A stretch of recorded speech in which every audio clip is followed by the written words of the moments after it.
Adam Silver is figuring out that 27-year-olds shouldn't run the NBA. They've given the players so much power that Adam Silver has his State of the Union discussion, once, twice a year. Yesterday, he came out. Think about this, the last 2 years.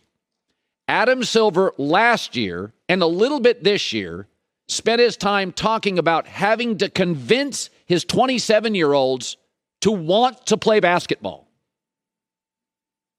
What? You don't have to convince NFL players, because if they don't, you cut them. Adam Silver was quoted yesterday talking about Kevin Durant. He goes, I don't know whether the player requested a trade or demanded one, but this needs to be a two-way street. Teams provide security and guarantees. And the expectation is in return, they'll meet their end of the bargain. The player will. I'm realistic. There's always going to be some conversations to go on behind closed doors between players and reps of the teams. But we don't like to see players requesting trades, and we don't like to see it playing out the way it is.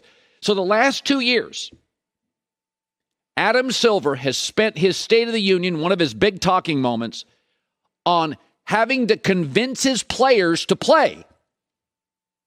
And convincing his star players to honor their contracts. Got yourself a little problem. By the way, it's one thing when KD left Oklahoma City or LeBron went to Miami. They were free agents. They had earned that right. Now, fans in Cleveland or Oklahoma City may not like it, but LeBron has always honored his contracts. LeBron signed short contracts because at that time in his career, physically, he didn't get hurt. He ran the league. He's like, I'm doing 1-year deals. And you signed him because he was LeBron. And you'd get to the finals.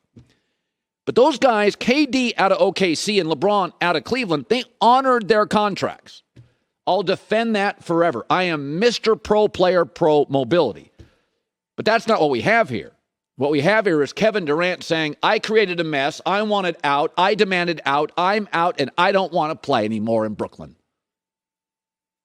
Remember what Houston did to James Harden? They pampered him. They brought in Chris Paul. They bring in Russell Westbrook. They built a team around him specifically, defended him, marketed him, promote him. And in response, James Harden got fat and quit in the team. That's what he did. Sorry if it hurt your feelings. He quit. So think about the optics of the NBA right now. Ben Simmons quit playing basketball. Kevin Durant wants to quit the Nets. James Harden quit Houston. And Kyrie Irving, the world is flat. Sorry, not great optics. And I'm an NBA fan. I talk more NBA, outside of maybe Stephen A. Smith and Skip. I talk more NBA than any opinionist in the country doing sports. I love the league. Love it. But the optics aren't great. And think about this. In America, the pro sport always beats the college sport. NHL gets much bigger ratings than college hockey.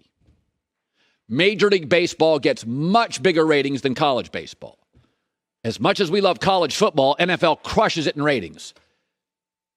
Yet March Madness often thumps the NBA playoffs. It's optics. The NBA has always been more pro player than any other league. Now, I hear this all the time. Nobody goes to see the GM. Yeah, nobody goes to the game to see Belichick either. Nobody goes to a baseball game to watch a manager. Nobody goes to a hockey match to watch a hockey game to watch, the backup goalie or an executive. We all know that to be true. We know we go to the games to watch the stars, and the NBA is star-driven. But there's a line that leagues have crossed. And as much as I like Adam Silver, he is soft. He is too pro player.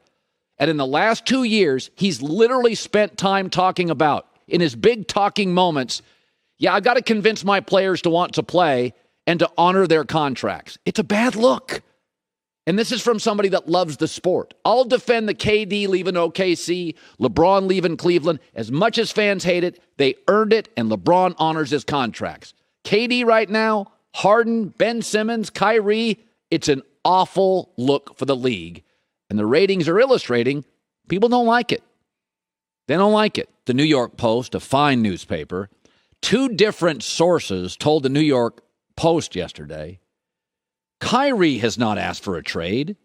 And if the Nets don't want him, that's different. Kyrie Not said he wants a trade. He opted in. He wants to play. Kyrie wants to win a championship. Yeah, this is Kyrie and his agent saving face. Never wanted out. Loves KD. Loves the Nets. Why did this story drop in the last 24 hours? Because the Lakers have drawn a line in the sand. We'll give you Westbrook and a future first-round pick. But Kyrie's a flake. We're not giving you both of our first-round picks. We're not doing it. The Lakers have drawn a line in the sand. Rob Pelinka, I'm told, said, I'm not giving you both picks. I'll give you one and Westbrook. But Kyrie's not dependable. And for the record, I get it. I don't care much about draft picks in the NBA, but I get it. There is the value, the optics of, we're not selling the farm for Kyrie. If he flames out, you look really bad. But this is all because the Nets don't really want him. The Lakers want him, but don't want to give up much other than a bad Westbrook contract. And the other 29 teams in the league are saying, hard pass. That's why this story broke. And years ago, somebody warned me. They said, be very careful about wanting total power. Because if the fit hits the shan, you'll get blamed for everything. Kyrie Irving overplayed his hand, burned bridges, had power, and used all of it. And this is where he is. The Nets don't want him. The Lakers kind of do, but won't give up more than Westbrook and a draft pick in 3 years, which could be at the bottom of the first round. And the other 29 teams are saying not remotely interested. Kyrie has earned all of this. Every single ounce of it he's earned. Hi, everybody. Thanks for watching. Subscribe here to get the latest from the show. Also, be sure to check out more of the best clips from The Herd or go watch a few segments from other shows on FS1.